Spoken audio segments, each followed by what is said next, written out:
Finally साथीहरु एसई को रिजल्ट चाहिँ आज साँझ 5 बजे आउने भएको छ। कुनै पनि प्राविधिक त्रुटि आएन भने चाहिँ आज साँझ 5 बजे तपाईहरुले चाहिँ आफ्नो रिजल्ट चेक गर्न सक्नुहुनेछ। राष्ट्रिय परीक्षा बोर्डले चाहिँ आज यो सूचना चाहिँ जारी गरेको छ र अब तपाईले चेक गर्दाखेरि कसरी चेक गर्न सकिने प्रोसेस के हुन्छ, त्यसैगरी तपाईले चाहिँ के चाहिन्छ यसको बारेमा तपाईलाई चाहिँ आज जानकारी दिनेछु। र तपाईले चेक गर्दाखेरि आवश्यक पर्ने भनेको तपाईको चाहिँ एक नम्बरमा सिम्बल नम्बर चाहिन्छ, त्यसैगरी डेट अफ बर्थ तपाईको चाहिँ जन्म मिति चाहिन्छ। यी दुईवटा कुरा चाहिँ तपाईले चेक गर्दाखेरि चाहिँ आवश्यक पर्छ र तपाईले चाहिँ मार्कशिट सहितको तपाईले चाहिँ रिजल्ट हेर्न चाहनुहुन्छ भने यी दुईवटा कुरा चाहिँ आवश्यक पर्छ। अब चेक गर्ने प्रोसेस के हुन्छ त? चेक गर्ने पनि प्रोसेसहरु दुईवटा प्रोसेस छ।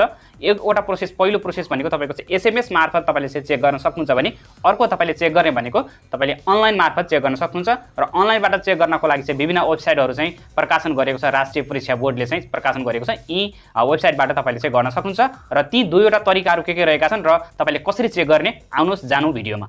र साथीहरु तपाईको चाहिँ मार्कशिट सहित हेर्ने तीनवटा मुख्य वेबसाइटहरुमा तपाईलाई बताउँछु पहिला, त्यसपछि प्र्याक्टिकल्ली पनि तपाईलाई देखाउँछु कसरी चेक गर्न सकिन्छ, कसरी तपाईले चाहिँ आफ्नो रिजल्ट चाहिँ हेर्न सक्नुहुनेछ। वेबसाइटहरु भनेर लेखेको छ, तपाईले चाहिँ यो राष्ट्रिय परीक्षा बोर्ड अर्थात नेशनल एक्जामिनेसन बोर्डले चाहिँ यो प्रकाशित गरिएका चाहिँ यो वेबसाइटहरु हुन्। यी वेबसाइटहरुबाट तपाईले चाहिँ सजिलैसँग चाहिँ यो रिजल्टहरु चेक गर्न सक्नुहुन्छ। पहिलो रहेको छ, हेर्न सक्नुहुन्छ यहाँनेर राष्ट्रिय परीक्षा बोर्ड परीक्षा नियन्त्रण कार्यालय कक्षा 10 सानोठिमी भनेको छ। यो राष्ट्रिय परीक्षा बोर्डको अफिसियल वेबसाइट हो। www.see.gov.np मा तपाई गएर चाहिँ तपाईले चेक गर्न सक्नुहुन्छ। यो पहिलो रहेको छ। त्यसैगरी अर्को छ राष्ट्रिय परीक्षा बोर्ड सानोठिमीको रहेको छ। यो पनि www.neb.gov.np है। यो दुईवटा वेबसाइट रहेको छ। त्यसैगरी अर्को रहेको छ नेपाल टेलिकमको वेबसाइट रहेको छ र नेपाल टेलिकमको चाहिँ www.see.ntc.netnet.np रहेको छ है। मुख्य यी तीनवटा वेबसाइटबाट चाहिँ चेक गर्न सकिन्छ र यसबाट तपाईले त्यो बाहेकका अरु वेबसाइट पनि रहेका छन्, जस्तै www.कान्तिपुरको रहेको छ www.ekantipur.com भन्ने छ, se.edusanjal.com भन्ने छ, धेरै वेबसाइट se.esewa.com.np रहेको छ, धेरै खल्तीको रहेको छ, धेरै रहेका छन्। तपाईले मुख्य भनेको यो माथिका तीनवटा तपाईले हेर्न सक्नुहुन्छ र यो प्र्याक्टिकल्ली म तपाईलाई देखाउँछु र त्यसपछि तपाईले चाहिँ यही तरिकाले गर्नु होला है त। त्यो भन्दा पहिला एसएमएस मार्फत कसरी गर्ने त्यो पनि हेरौँ है त।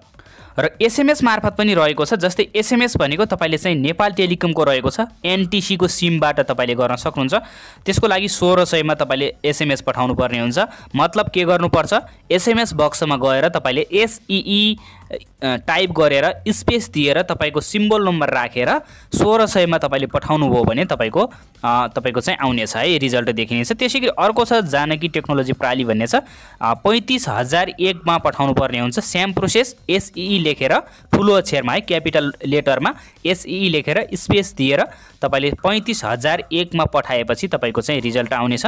त्यसैगरी 31003 रहेको छ, अरु पनि रहेका छन्, तपाईले हेर्नु होला। म अब प्र्याक्टिकल्ली तपाईलाई देखाउँछु। तपाई सुरुमा गुगल क्रोममा जान सक्नुहुन्छ, गुगल क्रोममा जानु होला अर्थात गुगलमा गए पनि हुन्छ र यहाँनेर सर्च बार हुन्छ, सर्च गर्नुहोस् भनेर देखाएको हुन्छ। यसमा गएर तपाईले वेबसाइट तपाईले टाइप गर्नुपर्ने हुन्छ। जस्तै मैले यहाँनेर वेबसाइट सुरुमा चाहिँ राष्ट्रिय परीक्षा बोर्डको टाइप गर्छु www. तपाईले चाहिँ त्यही अनुसार गर्नु होला है। सुरुमा चाहिँ तपाईले चाहिँ SEE. त्यसैगरी gov.np 2081 आएको छ, हामीले चाहिँ gov.np आएको छ। यसमा तपाईले यहाँनेर यो यहाँनेर वेबसाइट पनि देखाएको छ, यसमा टच गर्नुहोस्। यसमा टच गरिसकेपछि तपाईले अब यहाँनेर देख्नुहुनेछ अर्को एउटा इन्टरफेस आउनेछ र तपाईले चाहिँ एसईई रिजल्ट 2082 भनेर टाइप गर्नुभयो भने यहाँनेर देखाउँछ है त। जस्तै एउटा नेशनल एक्जामिनेसन बोर्डको वेबसाइट देखाउँछ, त्यस्तै गरी यहाँनेर नेपाल टेलिकमको वेबसाइट देखाउँछ, त्यसैगरी अर्को देखाउँछ ई कान्तिपुर है। कान्तिपुरको मैले भर्खरै तीनवटा भनेको थिएँ, ती वेबसाइटहरु माथि टपमा देखाउँछ र अब तपाईले चाहिँ यहाँनेर टच गरेर चेक गर्न सक्नुहुन्छ। जस्तै मेन कुरो अब तपाईलाई सिकाउँछु है त। म मुख्य कुरो तपाईलाई एकदमै सजिलो तरिका केबाट हुन्छ त, त्यसको लागि तपाईले चाहिँ यहाँनेर टाइप गर्नु होला एसई रिजल्ट 2082 भनेर टाइप गर्नु होला। त्यसपछि यहाँनेर वेबसाइटहरु देखाउँछ। सबभन्दा सजिलो चेक गर्ने भनेको नेपाल टेलिकमकोबाट हुन्छ। मलाई चाहिँ जहिले पनि म नेपाल टेलिकमकोबाट गर्छु। जस्तै यहाँनेर यो दोस्रोमा रहेको छ एसई रिजल्ट, तल लेखेको हुन्छ नेपाल टेलिकम भनेको हुन्छ, जहाँनेर एनटीसी भनेर लेखेको हुन्छ, त्यही वेबसाइट नै नेपाल टेलिकमको वेबसाइट हो। se.ntc.netnet.np हुन्छ, यसमा टच गर्नु होला। यसमा टच गरिसके पछाडि एकदमै तपाईलाई चाहिँ जस्तै तपाईले चाहिँ सिम्बल तपाई पास फेल मात्रै हेर्न चाहनुहुन्छ भने यहाँनिर एसई होम भनेको छ, यहाँनिर सिम्बल नम्बर राख्नुहोस्, सर्चमा टच गर्नुहोस्, तपाईको पास फेल मात्रै देखाउँछ। अब तपाईले मार्कसिट हेर्न चाहनुहुन्छ अर्थात् ग्रेड सिट हेर्न चाहनुहुन्छ भने ग्रेड सिट यहाँनिर लेखेको छ, यतापट्टि जानु होला। यतापट्टि गइसके पछाडि ग्रेड सिटमा तपाईले चाहिँ अब ग्रेड सिटको लागि तपाईलाई के चाहिन्छ, सिम्बल नम्बर र त्यसैगरी डेट अफ बर्थ चाहिन्छ। सिम्बल नम्बर यहाँनिर राख्दिनु होला, डेट अफ बर्थ यहाँनिर राख्नु। डेट अफ बर्थ चाहिँ के भनेको छ भने चाहिँ पहिला इयर राख्नु होला, महिना राख्नु होला, गते राख्नु होला, अथवा तपाईले इयर राखेर महिना राखेर गते अर्थात् इयर राखेर महिना राखेर गते सेम रहेको छ, सबैमा सेम छ।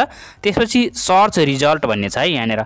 यो सर्च रिजल्ट भन्नेमा तपाईले ट्याक्क हान्दिनु भयो भने तपाईको सबै देखाउँछ है त, डिटेल तपाईले कति नम्बर आयो, त्यसैगरी कति पर्सेन्ट आयो, कति जिपिए आयो, सबै कुरा कतिमा फेल भयो, कति लाग्यो विषय सबै कुरा चाहिँ देखाइदिन्छ। त्यही तरिकाले तपाईले गर्नु होला, एकदमै सजिलो रहेको छ यो तपाईको नेपाल टेलिकमकोबाट है। se.ntc.net.np बाट गर्नु होला। मैले सिकाए तरिकाले गर्नु होला, एकदमै सहज हुन्छ, एकदमै सजिलो तरिका रहेको छ। यो चाहिँ 2080 को हो, रिजल्ट अझै आएको छैन, आएपछि 82 यहाँनिर लेखेको हुन्छ। एसई सप्लिमेन्ट्री एसई ग्रेड सिट 2082 भनेर लेखेको हुन्छ, सप्लिमेन्ट्री हुँदैन, यो सप्लिमेन्ट्रीको हो है त। यो चाहिँ त्यो रहेको छ ग्रेड सिट है। त्यो तरिकाले तपाईले गर्नु होला। यहाँ ग्रेड सिटमा टच गरेर तपाईले चाहिँ यहाँनिर आएर यो दुईवटा राखेर कुरा राखेर रिजल्ट सर्चमा टच गर्नु होला, एकदमै सजिलो छ। त्यसैगरी एसएमएस मार्फत तपाईलाई भर्खरै भनिदिइसके सेम प्रोसेस रहेको छ। 1600 र 35001 मा तपाईले गर्न सक्नुहुन्छ, यही तरिकाले गर्नु होला। त्यसैगरी अहिले चाहिँ धेरैसँग चाहिँ एनसीएल को सिम हुन्छ, एनटीसी पनि हुन्छ। पहिला एनटीसी को हेरौँ। जस्तै अब एनटीसी बाट तपाईले चाहिँ एसएमएस मार्फत हेर्न चाहनुहुन्छ भने एनटीसी बाट 1600 मा तपाईले पठाउनु पर्ने हुन्छ। मैले अगाडि पनि भनेको थिएँ, एसईई तपाईले चाहिँ एसईई टाइप गर्ने तपाईको चाहिँ उसमा गएर त्यसपछि एसई टाइप गरेर स्पेस दिने, सिम्बल नम्बर राख्ने, 1600 मा पठाउने। र धेरैले एनसीएल प्रयोग गर्नुहुन्छ, एनसीएल को पनि देखाउँछु म तपाईलाई। एनसीएल को लागि चाहिँ तपाईले तपाईको चाहिँ मेसेज बक्समा गएर एसई टाइप गरेर सिम्बल नम्बर एउटा स्पेस दिएर सिम्बल नम्बर राख्ने, त्यसपछि 35001 मा तपाईले चाहिँ पठाएपछि त्यो तपाईको चाहिँ देखाइदिइहाल्छ। र सकेसम्ममा चाहिँ आज लाइभ आउने छु साँझतिर, यदि टाइम मिल्यो भने, नत्र चाहिँ लाइभ चाहिँ हुँदैन मेरो यही भिडियो हेरेर तपाईले चाहिँ मजाले चेक गर्नु होला। र एसएमएस मार्फत म प्र्याक्टिकली तपाईलाई थोरै देखाउँछु। यहाँनिर प्लस आइकन माथि प्लस चिन्ह देखाएको छ, यसमा जानु होला। यसमा गइसके पछाडि तपाईले चाहिँ यहाँनिर रिसिप्ट भनेको छ। रिसिप्ट भनेको तपाईले एनटीसीबाट गर्दै हुनुहुन्छ 1600 मा, सरी यहाँनिर तपाईले चाहिँ एनटीसीबाट गर्दै हुनुहुन्छ 1600 मा, त्यसैगरी तपाईले चाहिँ एनसीएलबाट गर्दै हुनुहुन्छ 35001 मा है। यहाँनिर म लेखिदिन्छु तपाईलाई 35001 यसमा तपाईले सेन्ड गर्नु, एउटा मात्रै है यसमा दे। अब एसएमएस लेख्ने के हो त, यहाँनिर तल प्लस देखाएको छ, एसएमएस मेसेज भनेको छ, यसमा टच गर्नुस्। त्यसपछि एस सबै क्यापिटल है, एसई एउटा स्पेस दिनु, स्पेस दिनको लागि इङ्ग्लिस भन्ने तल लेखेको छ, यसमा टच गर्नुभयो भने तपाईको चाहिँ स्पेस हुन्छ, एउटा अगाडि बढ्छ। त्यसपछि अब तपाईले चाहिँ के लेख्नु पर्यो, सिम्बल नम्बर। जस्तै इक्जाम्पलको लागि लेख्छु म 1 2 3 4 5 6 7 यसरी लेखेँ। अब त्यसपछि यहाँनिर यो चिन्ह देखाएको छ कालो, यसमा टच गरिदिनु भयो भने तपाईको चाहिँ मेसेज जान्छ। तर यो माथि दुईवटा नराख्नु होला, एउटा मात्रै राख्नु होला। जस्तै मैले यहाँनिर 1600 राखिदिएँ है, ल 1600 राखेको छु। यही तरिकाले तपाईले अब तपाई सेन्ड गर्नु होला। सेन्ड गरेपछि तपाईको जान्छ र तपाईको चाहिँ एसएमएस मार्फत तपाईले हेर्न सक्नुहुन्छ। यही रहेको छ आजको लागि, र तपाईले चाहिँ हेर्नु होला, ट्राई गर्नु होला। आजको लागि यति नै, हस्त, धन्यवाद, नमस्कार।